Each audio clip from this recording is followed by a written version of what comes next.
Thank you, Aaron. We're grateful and fortunate for the Defense Prisoner of War Missing in Action Academy Agency for their willingness to participate in our ceremony today.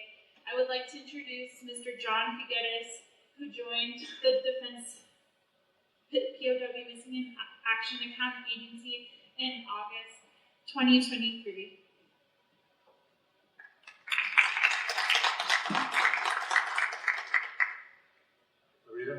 Aaron, thank you very much. Thank you all for being here today. Thank you for allowing me this opportunity to teach you a little bit more about Defense POW MIA Accounting Agency. I spent 33 years in the United States Navy, active duty. I have a good friend, classmate of mine attending. I kind of put out the word, anybody near here, please come by. Hopefully I don't owe you money, do I, Mark? Anyway, I am very honored to be here today.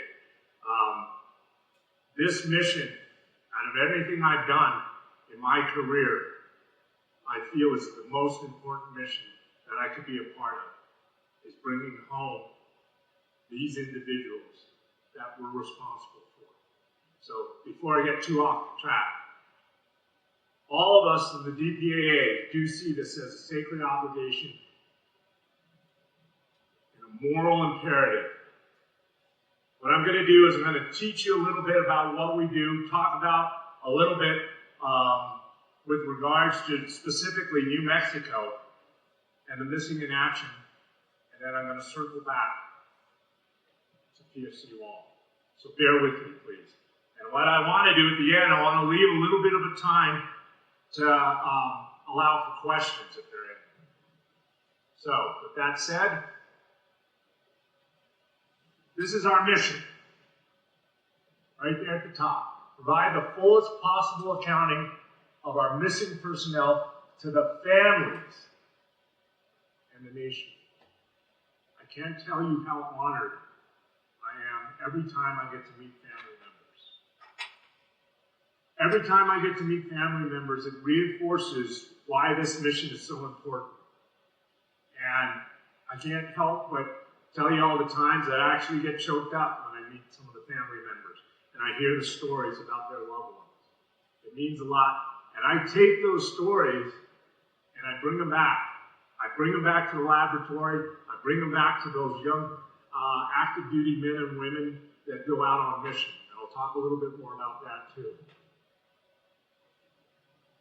All right. Aaron gave you numbers. Our numbers are moving all the time. But let me give you an idea of the scope and scale of our mission. So as of today, there are 81,090 unaccounted for. We estimate that just under 39,000 could be potentially recovered in ID with the current technology that we have available to us. You can see the breakdown by the conflicts. These are the conflicts that we're responsible for by law. World War II, the Korean War, Vietnam, and you can see from the Cold War and also our recent conflicts. You'll notice that the World War II numbers, there's a large delta there. Okay? This is where I like to remind people. Remember, World War II was a global war and was fought on two large oceans, the Pacific and the Atlantic. And because of that, there are a lot of deep water losses that we just can't access. And also, part of the Navy tradition is that for a sunken vessel, those losses are considered the fit and final resting place of those sailors or Marines, or soldiers, if they were on transports. I'll talk a little bit more about a nuance to that we observe that for our ships. Okay, we talk that from a nation, from the nations that we go to, which basically consist of all the countries that we may have gone and fought our conflicts in. This is a humanitarian mission. As Aaron kind of pointed out, when you really look into the history of Cabanatuan and the Death March, you could find what we would say would be war crimes. We don't do that. We don't get in the business of determining whether losses occurred due to war crimes or not. The reason we don't do that is because countries If we did that, there are a lot of countries that would say, don't come in. And our whole mission is to find those missing in action and bring them home. As you can imagine, it's a very emotional and domestically supported. It's a very emotional mission for anybody that has a missing in action loved one, but we get strong bipartisan support for what we do. Our mission is congressionally mandated, and again, it's the right thing to do. Okay, I'm gonna try and not bore you with the science, but I'm gonna talk to you a little bit about the process, as I mentioned. So, we consist of about just a little under 800 people. Our largest footprint is in Hawaii. Most of the people in Hawaii aren't even aware that in Hawaii, on Joint Base Pearl Harbor Hickam, exists the largest forensic skeleton lab in the entire world, is there in Hawaii. We have another smaller lab on what we call the Navy side, on the Pearl Harbor side, and then we also have a laboratory in Offutt, Nebraska, and we'll be building a new laboratory there very soon. We have headquarters offices in Crystal City in the Washington, D.C. area, and we have a smaller footprint there.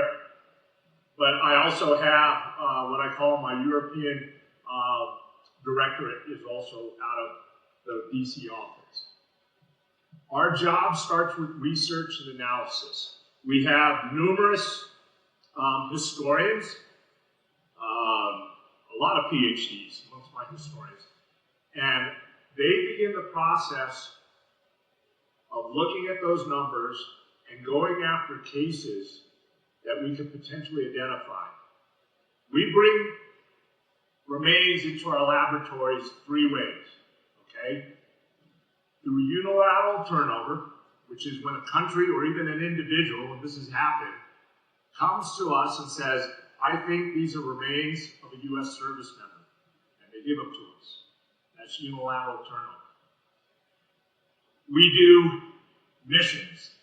My main job is to manage the global operations of the missions that I send our youngsters out to, either airplane crash sites, battlefield sites, and we'll do archaeological excavations of these sites. After the research has been done that says this is a good site that we should visit, and there's a high chance that we could bring back osseous remains, human remains from these sites. The third way is through disinterments. Let me give you a definition. An unknown, the definition of an unknown is a believed to be service member that we, the U.S. government, have possession of those remains. But at the time that we received or assessed those remains, we didn't have the technology to properly identify. So they were buried as unknowns. And I'll point out some of the places they're buried. So I kind of skipped around. So the research allows us to go to sites to investigate. We'll send out an initial team to assess the site and determine what we need. I have folks that are divers. We do terrestrial, we do underwater. I have a stable of folks of divers, but we also use military divers when we can get them. We have to maintain skill sets in mountain climbing. That's one of the rarest skill sets I have. Some of the sites that we go to require that. I just came back from a site in Laos that required all of my mountain climbing assets. High risk, but we were pulling a lot of remains. In fact, about a year ago, one of my anthropologists, hanging off the side of this cliff, actually pulled the remains from the side of the cliff, and we made it an identification from that. That's the recovery part.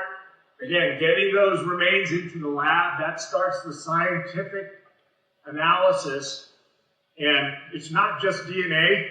I'll talk a little bit.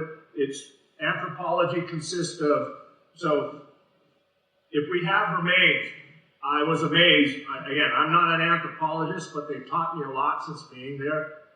It's amazing what your bones can tell you. The bones of an individual can tell you where you grew up, can tell you the stature, can tell you the origin of where you came from, and it can tell you the age.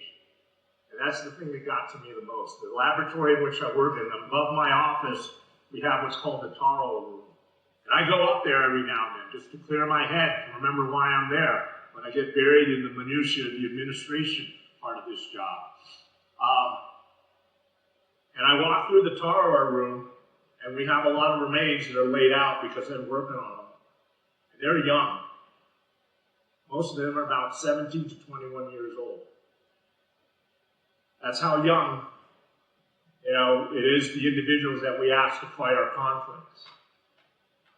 A key part of our job, that last part, is communication to the family. I actually say we have two customers. Our first customer are those missing service members. They're our first customer. Our second customer are their families, who I call the extended Gold Star families. And some of them pass down this generational, what I call generational grieving, down to their generations until we can find that missing loved one. Okay, this is just a quick snapshot of locations that we're planning to go to or have already gone to this year. Many of them we've been to before, but you can take a look at it. The one column that's kind of different from that is the disinterment columns. So these are places where we have unknowns that are buried.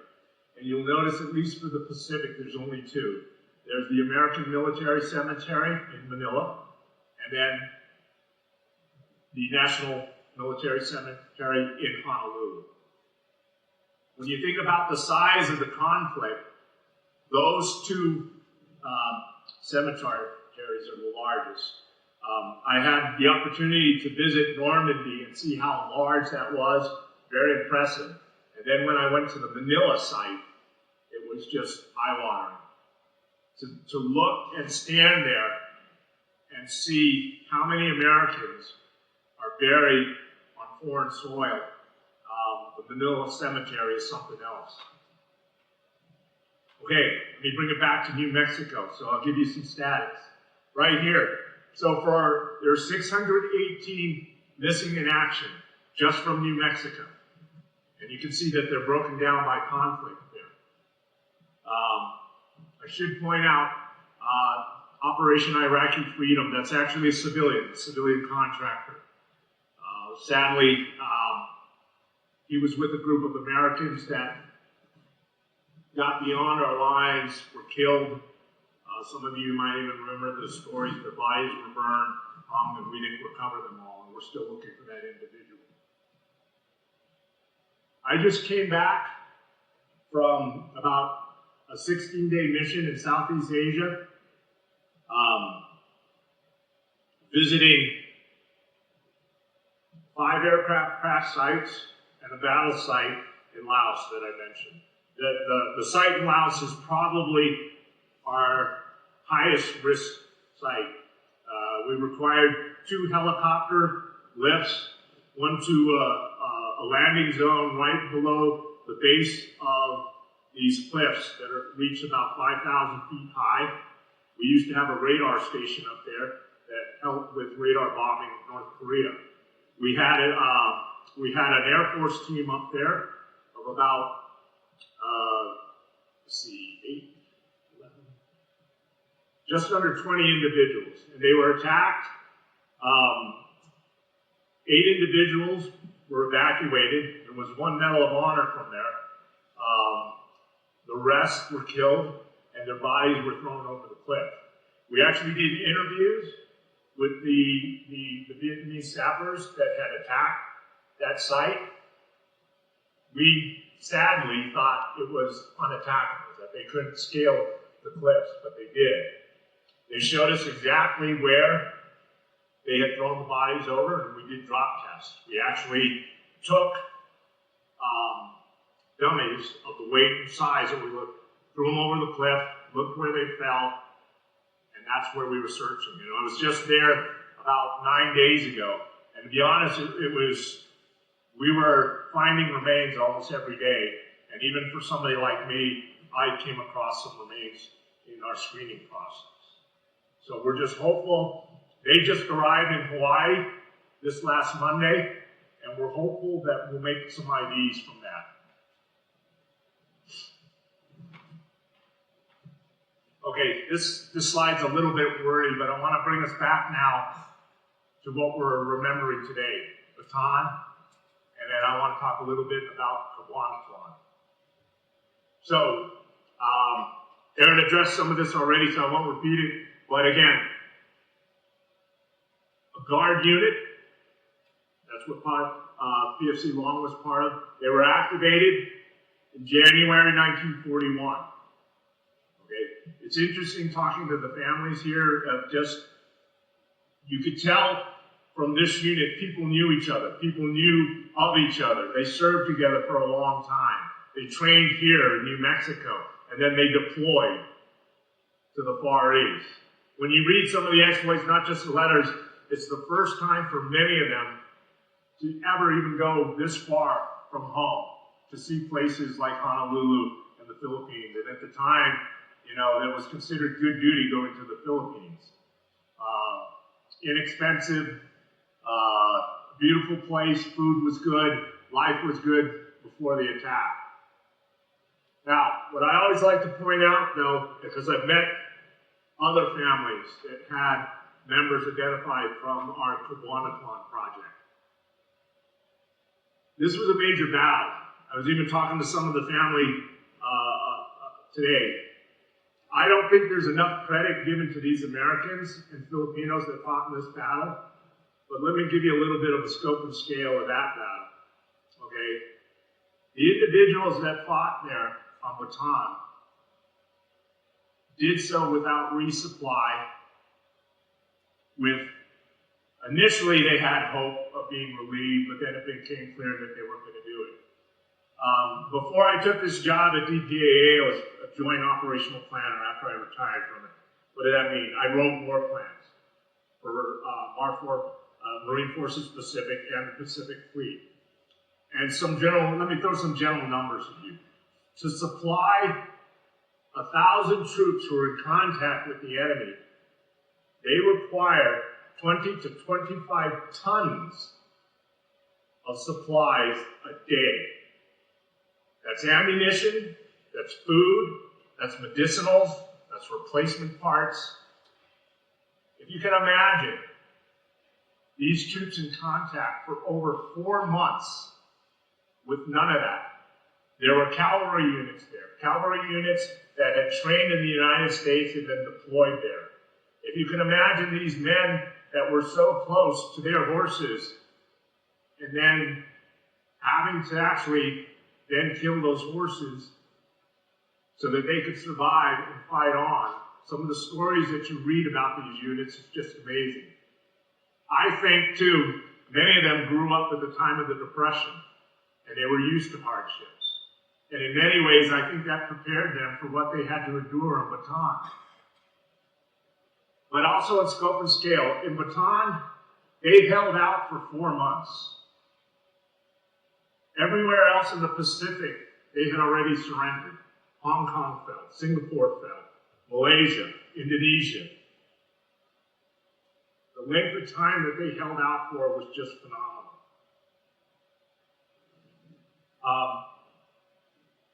So, what I'm most proud of learning about them is that Bataan fell on 9 April 1942.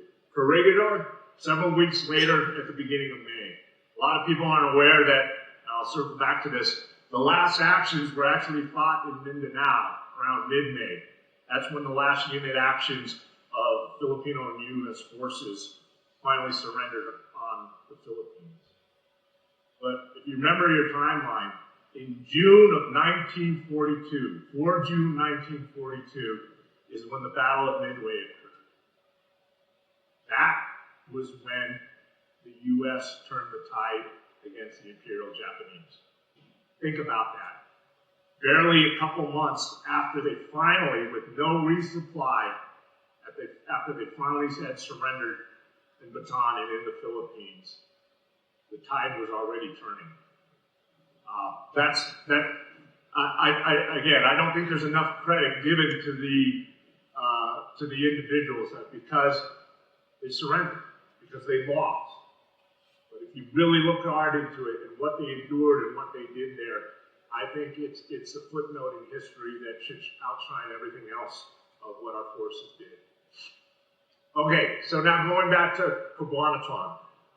This is actually a DPAA project. What do I mean by that? It's a designated project where we are going to continue to disinter believed to be unknowns that passed away at Cabanatuan.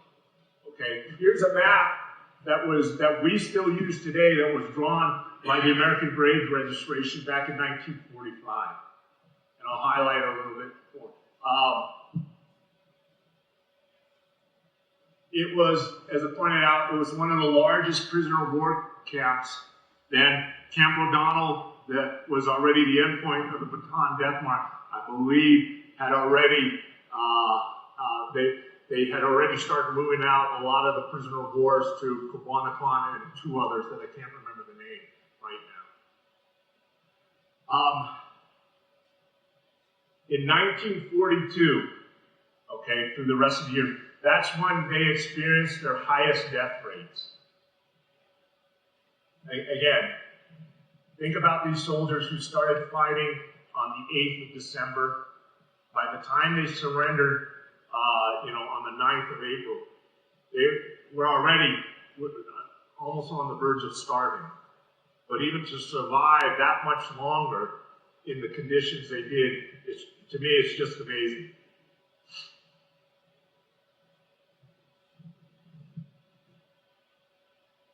So back to PFC Long.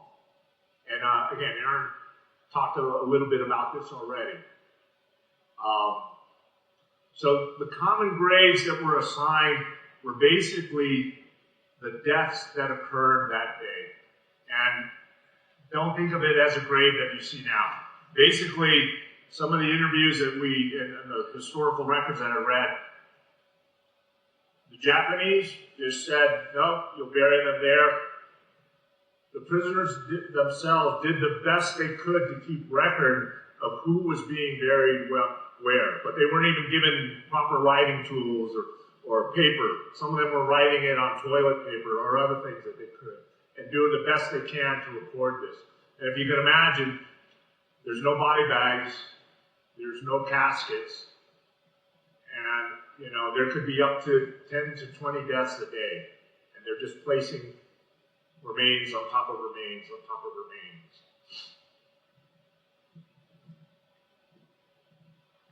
So we talk, one of the terms we use a lot in DPAA, particularly on these disinterments, is commingling. And basically that's when remains have, the bones get mixed together. So what happens too, when we disinter a set of remains that have been commingled, one of the first things we'll do is determine the minimum number of individuals.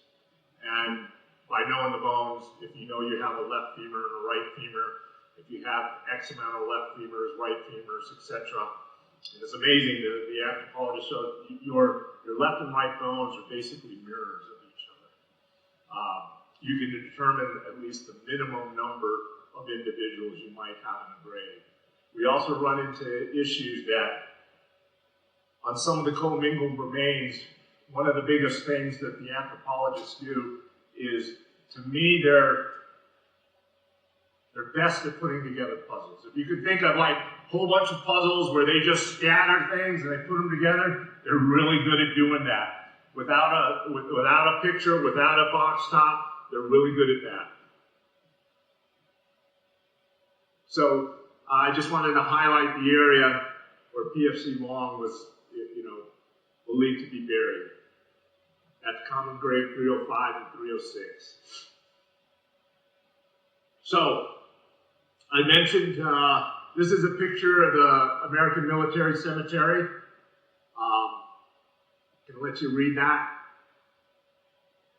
We just had a mission return from there where they're disinterring, and they brought back more remains.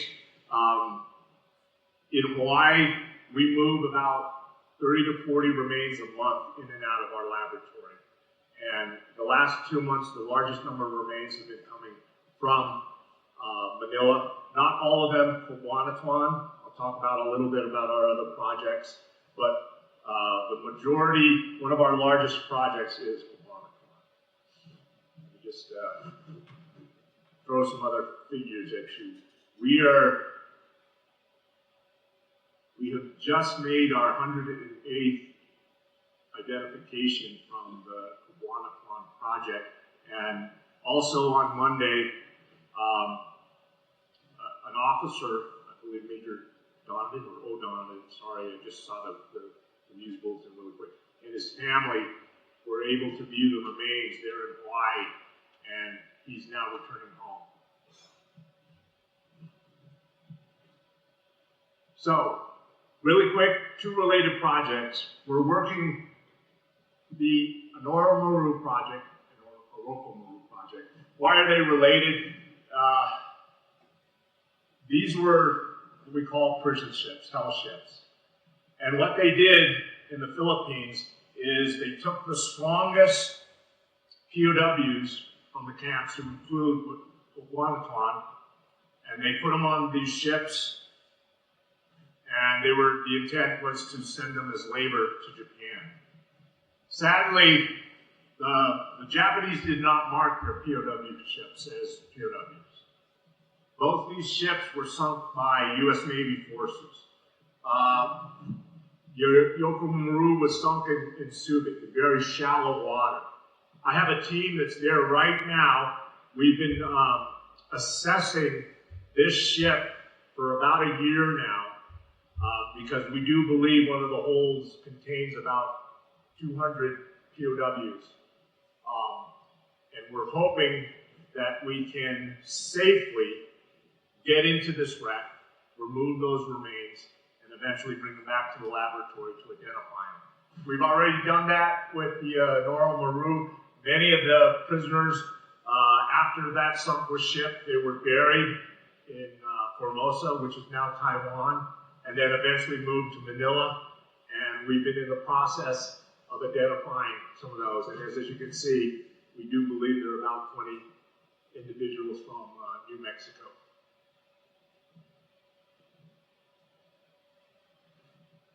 I kind of already hit on this.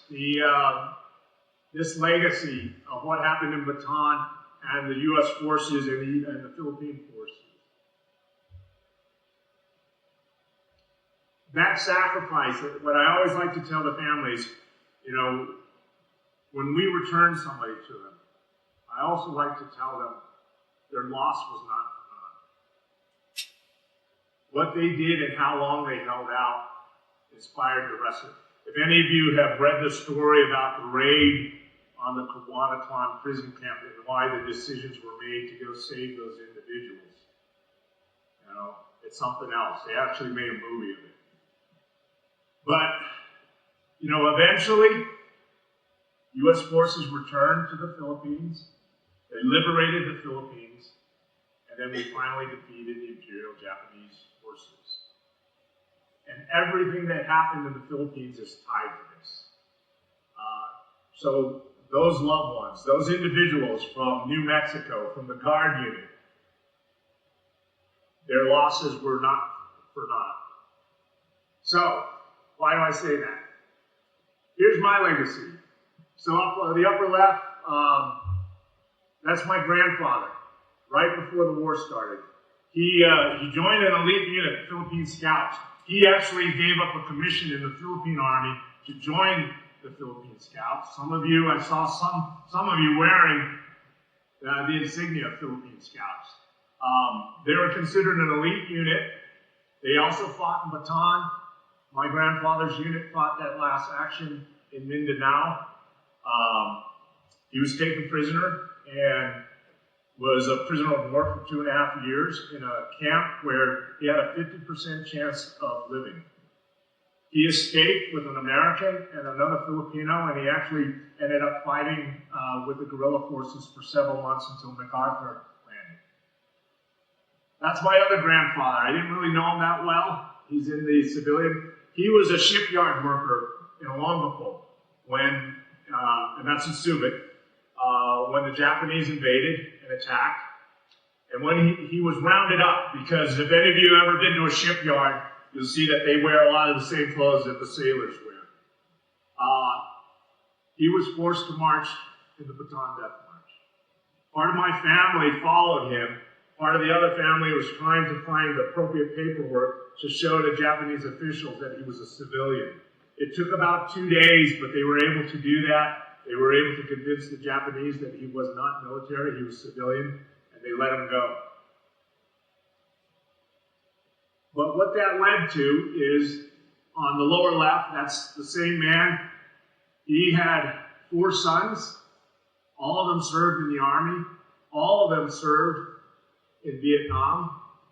And then, as my grandfather, as my brother, the youngest son, Filomeno, he wasn't even old enough yet to join the army.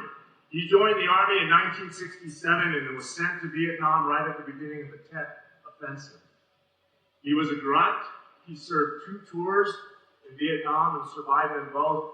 I still have his Army Times article. He was once, when he was selected for Sergeant Major, they did an article on him in Army Times. He was the youngest Sergeant Major ever selected at the time.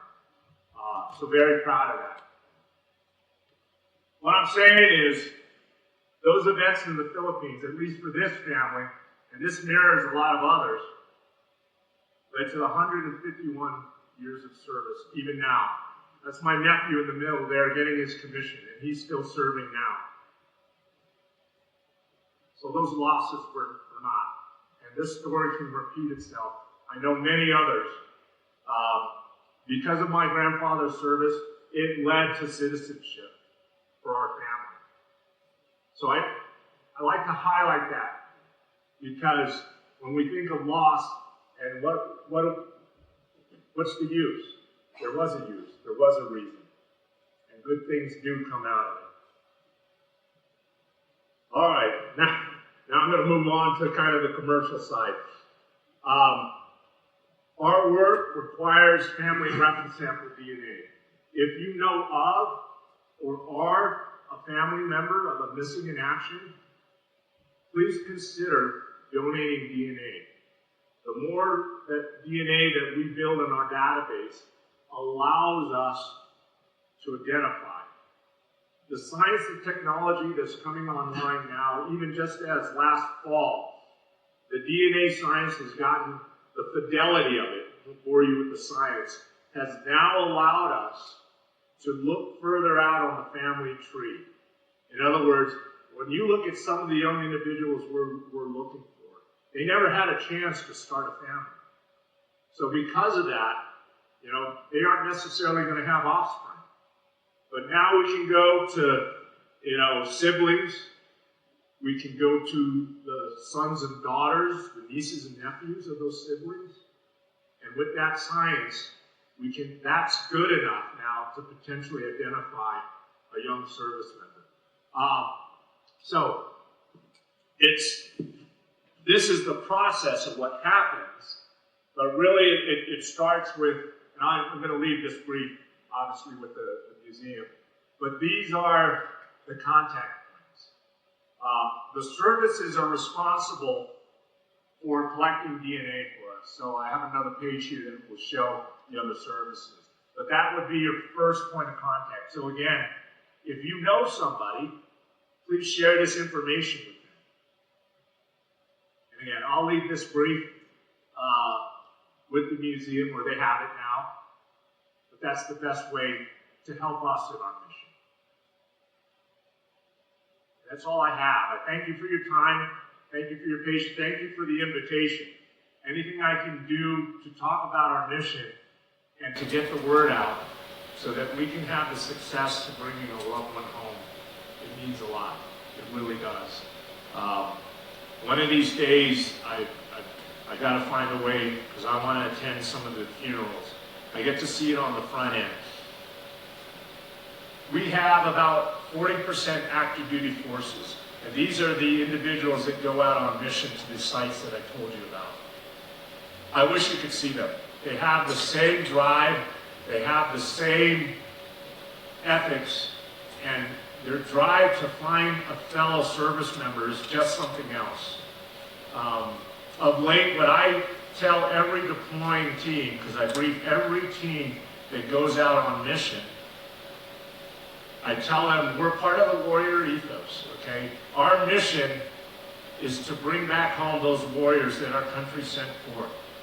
I like to leave them with the thing that, a saying that Spartan women used to tell their husbands and their sons, to come home with your shield or on it. And every time we deploy these young men and women, I'm telling them their job is to bring these warriors home on their shield. And that's what they do. Thank you very much.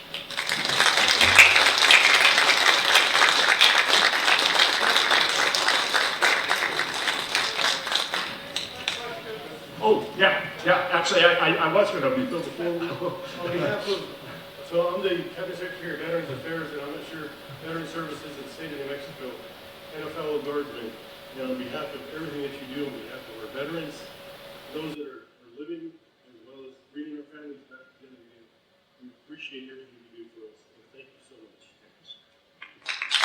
Sorry, I did need to, got ahead of myself. I'm feeling a little nervous up here, but I did want to answer questions. Yes, ma'am.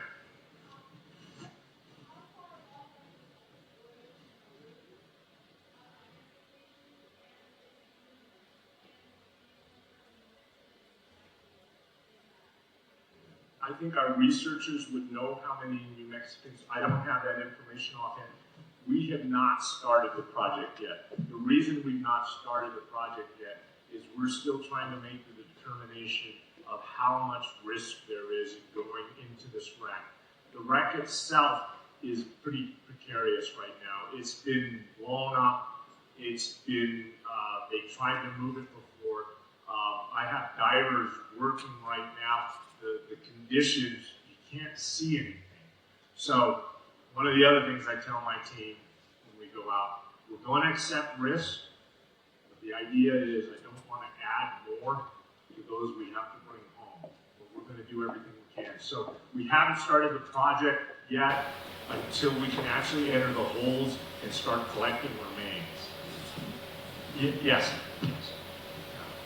Good question. Sir? Oh.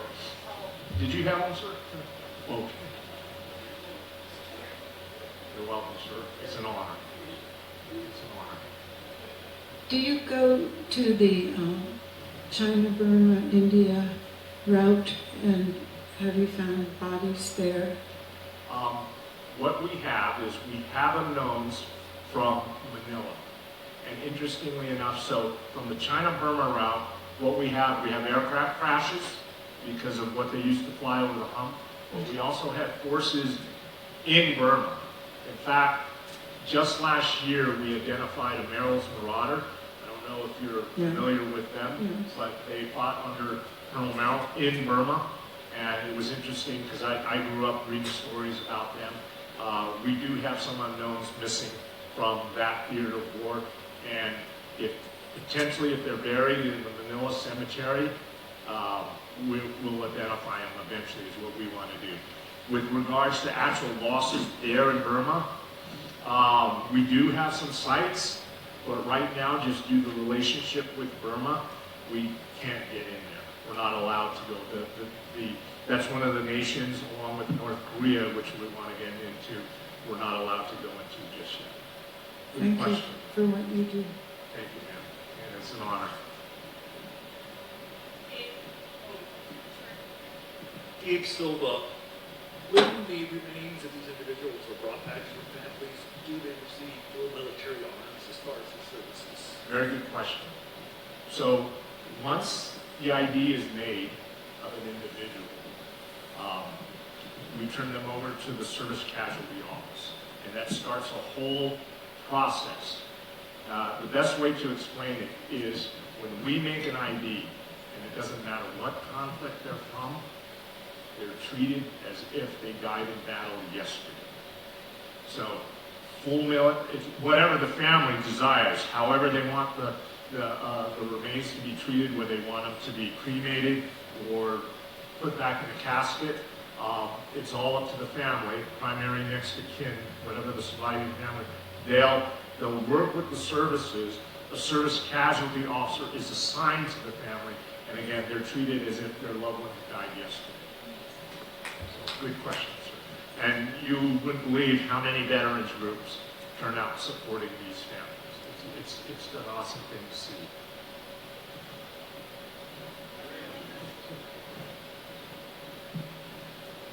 Yes, sir. Yeah, at this point in time, what is the majority of the remains that you're finding? Is it bones? Is that what you're working with maybe? It really depends on the conditions. The majority are bones. But interestingly enough, and I don't want, there's a site I'll be going to soon in June in Italy. Our nickname for it is the duck pond. It's a bog. In 1944, a B-24 went down there with all 10 individuals. Over the last year, we've been pulling some remains. And because it's a bog, we're actually pulling remains that still have soft tissue.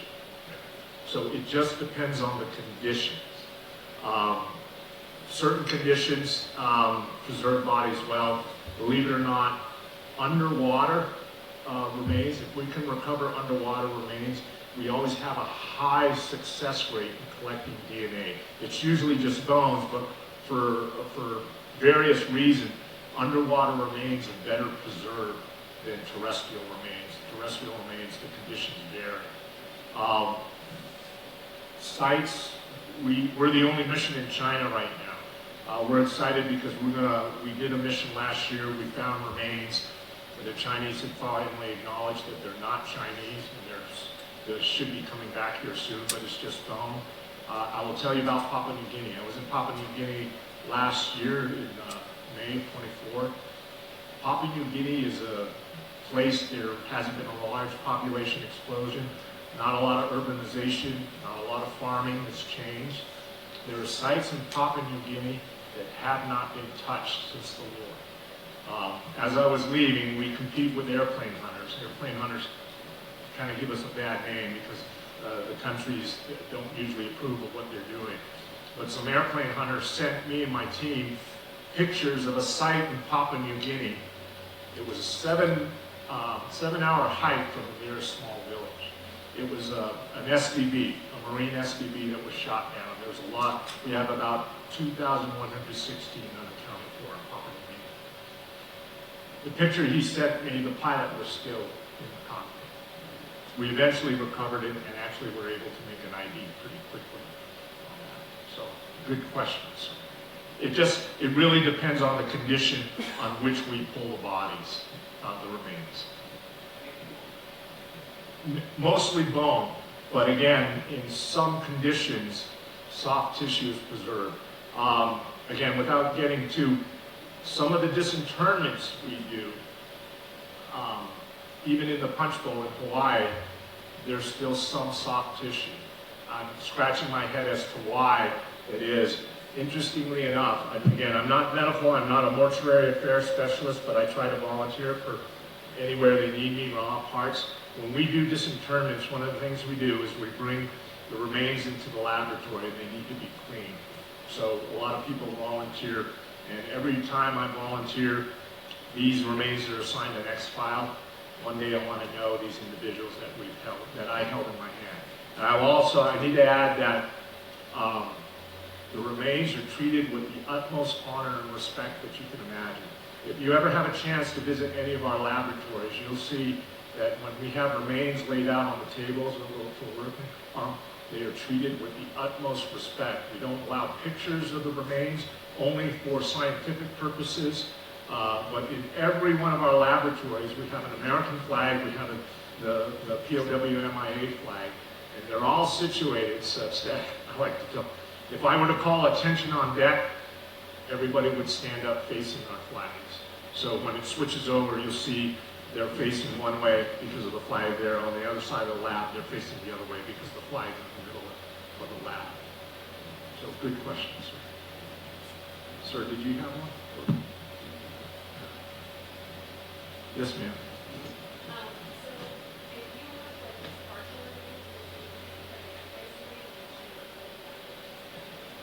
We have made the identification just from a tooth. So, okay, particularly when it comes to aircraft crashes, okay, from the conflicts you saw we're responsible for, from World War II onto the Vietnam War. The Vietnam War, we have just a little over 1,500 still unaccounted for. A lot of them are aircraft crashes. Just due to the high speed of those crashes, many times the remains we find will just fit in the palm of my hand. And as long as those remains can reveal DNA, we can make an ID. So again, we've made IDs just from a single tooth from an aircraft crash site. Sure, you can ask as many as you want.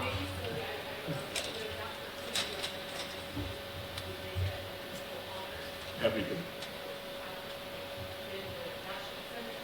Everything. Everything. It doesn't matter, because what it does is it brings positive identification, you know, with a host of other factors that we know he was lost. You know, we have what are called life support experts.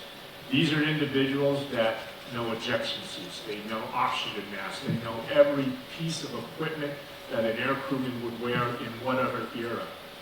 When we go to a site, they're like my hound dogs. If we don't find life support equipment, that means that the crew probably bailed out. But if we find life support equipment, even things that the individual might have worn, and we do find a small piece of osseous remains, that's enough evidence to conclude that the individual died here. So again, the amount of remains have no bearing on how an individual is treated. Now, that being said, on some of the disinterments, sometimes what happens is because of commingling. Our goal is to make 200 new IDs a year. We make more than that a year. But last year we made 30 IDs of what we call additional portions, of portions of people that we had already identified. And it takes the same amount of scientific analysis to make that determination as it would for a new ID. So again, just due to commingling, there are times that, gosh, we'll go through all that and then we'll find out, gosh, this is just additional portions of somebody that we've already identified. So good question. Thank you. Those are all. Oh, is there somebody else? Oh, over here. Sorry.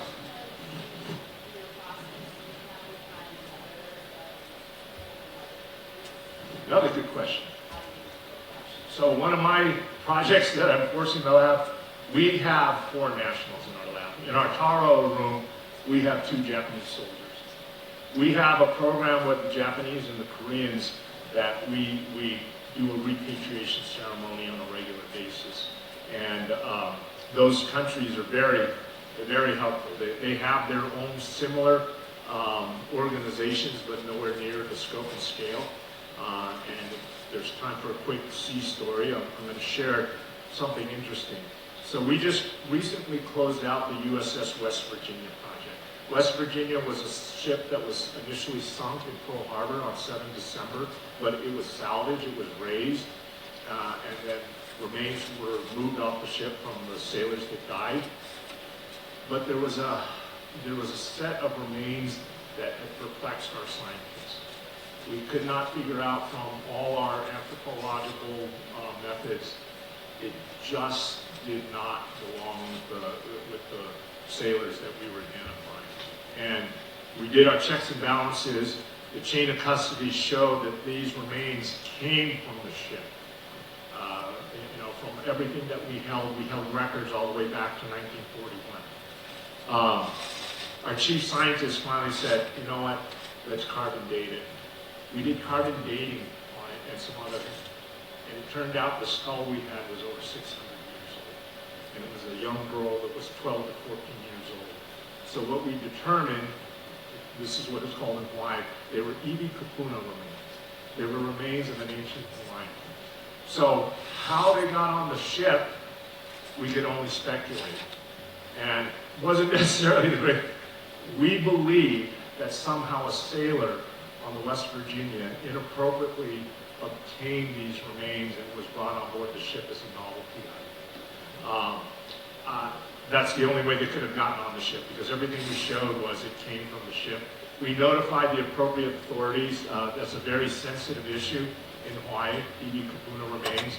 And right now they're having tough relationships with the Navy as it is. But actually when they saw our evidence handling, people knew right away.